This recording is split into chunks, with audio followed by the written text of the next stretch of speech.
We're live in the studio. It's setup day. Jeremy's setting up something. Are you having amp issues? Yeah. Great. Well, they'll figure it out. I'm sure it'll sound great. This is where the magic happens.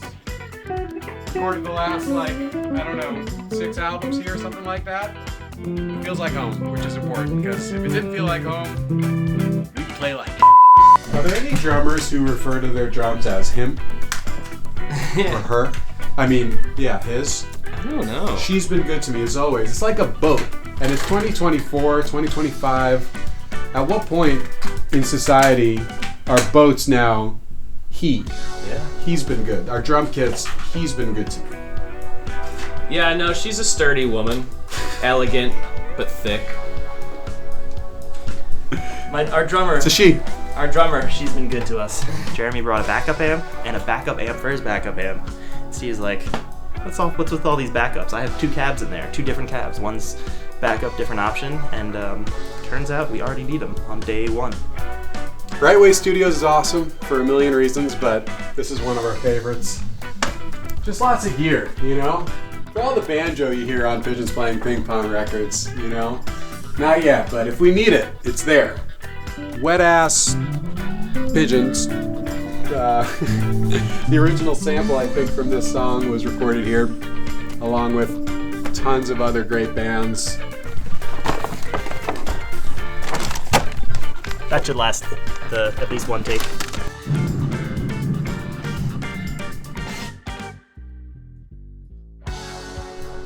Green is for ground. Do you have any decent studio spring emulations? The song needs to percolate, it's like a meditation, you don't really need to kind of let your mind wander, as opposed to being like, this is next, this is next, this is next, you know? Maybe an octave, but it's so high. It's probably too high.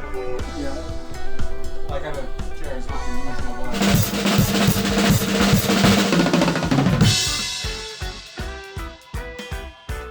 But this record has a lot of new things happening. I mean, Ben, our bassist, sings lead on one of the songs. We have some songs in new time signatures and different vibes that people might not be used to. So a lot of these songs on this new album we're recording had the roots in a Logic session on my computer or Greg's computer, where we went back and forth sending the song to each other, experimenting off different ideas, and we get into a rehearsal setting and actually flesh it out as a band. And it's really cool to listen back to the old demos on my computer and hear how they're coming out to be right now. It's such a good feeling when, you get some good momentum going and some great takes going, especially when you're playing with some great guys that you love to play with. We treat the studio the same way we treat the live experience. It's an instrument that we learn to play over time. We were more adept at the live instrument, working with the audience, developing our songs that way.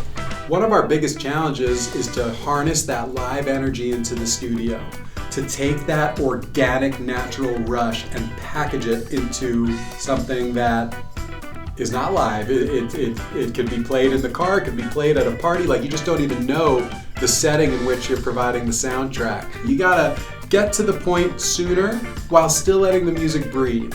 So it's this balancing act of injecting our live energy while keeping the music propelling forward. But it's obviously different recording in the studio than it is playing live. We don't have the energy of 1,000 people grooving along in a room. But in the studio, we kind of try to do anything else we can to make it just as powerful, in the absence of a crowd.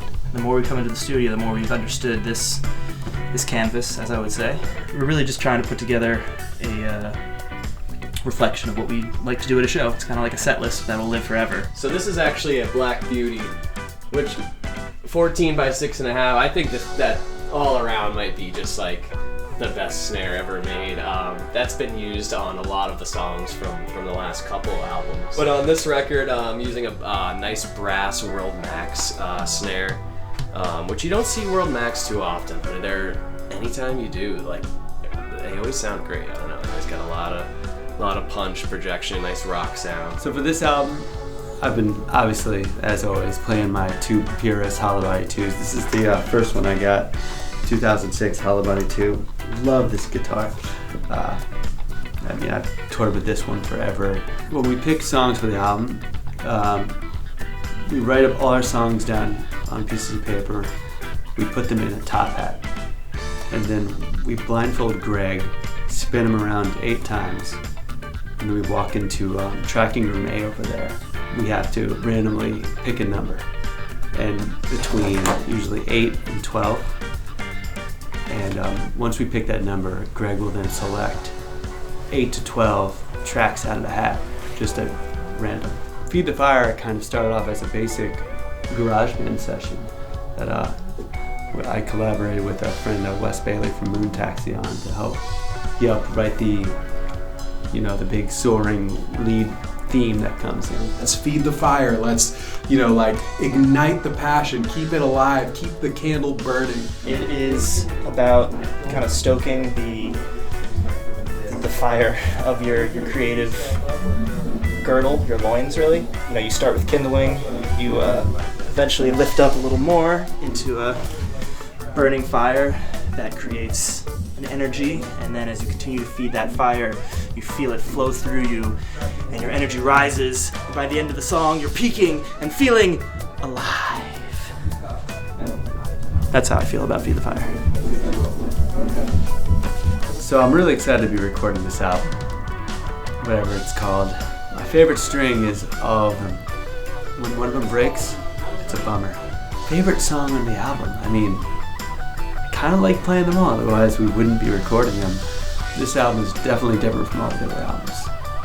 All these songs are only on this album.